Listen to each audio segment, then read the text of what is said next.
Money FM 89.3. Best of breakfast.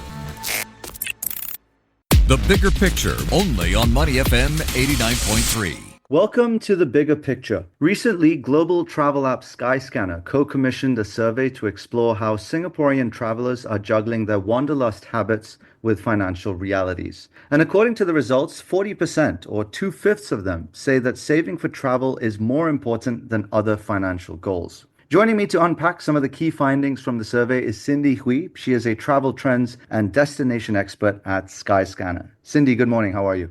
Hi, good morning, Ima. Thank you for having me on your show. Yeah, thank you for coming on. Now, first things first, let's contextualize the objective of the survey for our listeners. What were some of the key top-line findings that stood out for you? Sure. So let me talk a little bit about the survey itself. So we collaborated with Trust Bank, which is Singapore's first digital bank.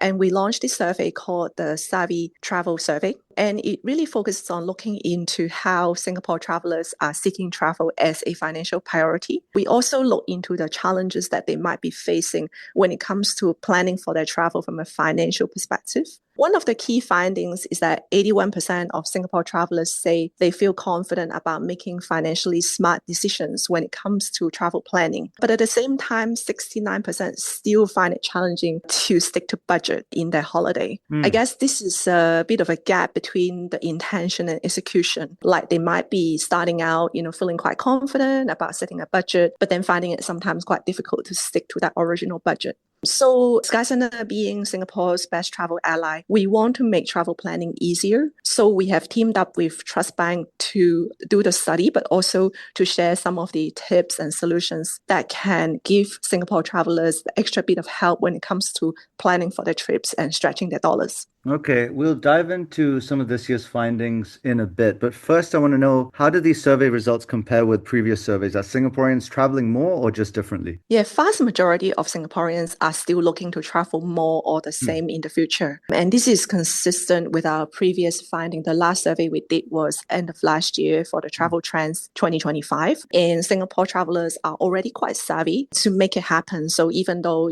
there can be financial challenges sometimes, but they are making it happen and making their travel dreams become a priority. So some of the things that they are already doing are things like booking flights as early as possible. Try to avoid traveling during peak season. Everybody knows that traveling during a holiday is typically more expensive. So Skyscanner has a tool called the whole month search that allows travelers to see when is the cheaper time to fly within that month, which makes it really convenient. And also they are choosing more budget-friendly destinations rather than going for the overcrowded and most popular places. And we do have the everywhere search, which is one of the top searches on Skyscanner. And we provide a list of recommendations ranked by flight prices, which will give new inspirations and ideas to the travelers if they want to find a destination that is new and also within budgets. All right, as I mentioned earlier, 40% of Singapore travelers now say that saving for travel is more important than other financial goals, and 74% of them say they're planning the same number of trips or more over the next year. So why do you think so many Singaporeans are prioritizing leisure travel above other financial goals? Yeah, so first, when we talk about financial goal,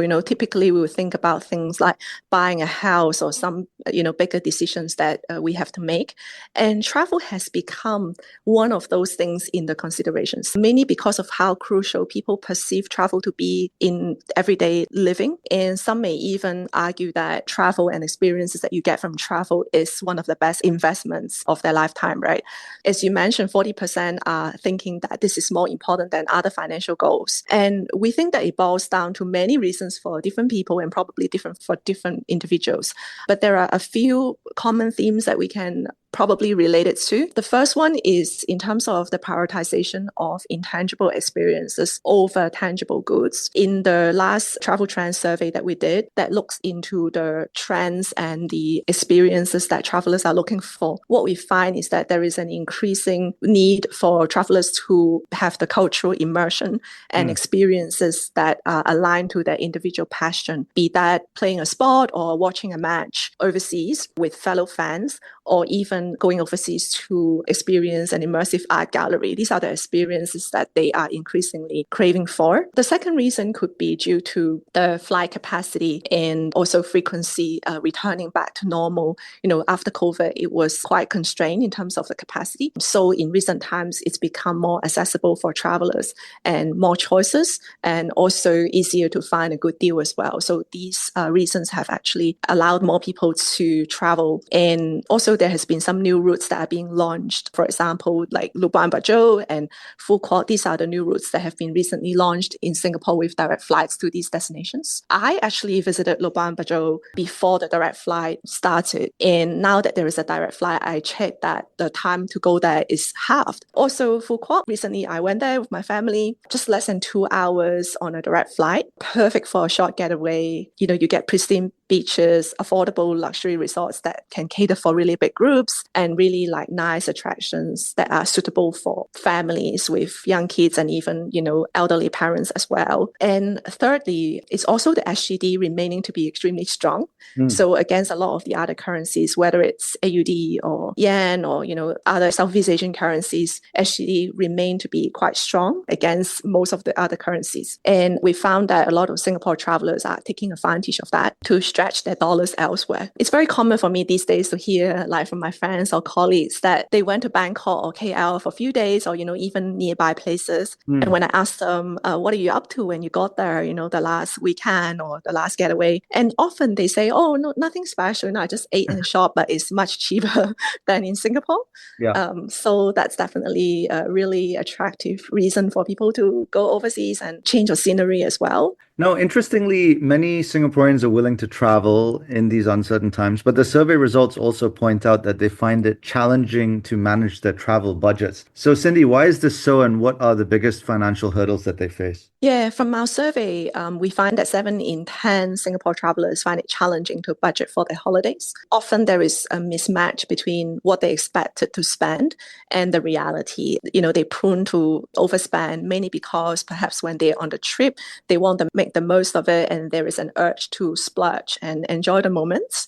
So one of the solutions for that we recommend is to set aside some budget for splurging and making sure that some of the bigger ticket items and some of the important experiences you actually budgeted for to enjoy, to make the most of the trip, because you don't want to be too constrained, right? You already travel all the way there. The second main reason why people still find it challenging is mainly because of difficulty in finding affordable flights and accommodation. But for this particular reason, I think there are many tools and deals out there. It's just that the travelers need to know where to look and how to look for it. So here is where Skyscanner is here to help. Like, we search 100 billion prices a day to find the best deal for travelers in flights, hotels, and cars. And we also have this like in-app function, which is called drops, where we would show prices that have dropped by more than 20% compared to the cheapest flight price in the last 7 days.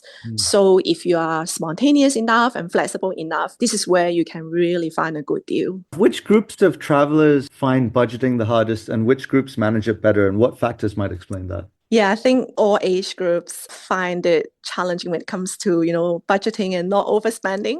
But Gen Z in particular would be slightly more prone to overspending and actually feeling guilty about it. It's really not that surprising. They are typically younger, in earlier days of their career, with limited disposable income, but maybe a lot of desire to explore the world, also fueled by social media with the urge to really travel and see different destinations. And Gen Zs are actually becoming very savvy as well. Like, they are finding ways to fund their trips. 4 in 10 of them are doing a side hustle to be able to generate more income, to be able to fund their trips. And also they are deliberately cutting back on everyday luxuries and expenses, things like dining out, food delivery, shopping, even staycation or other weekend activities.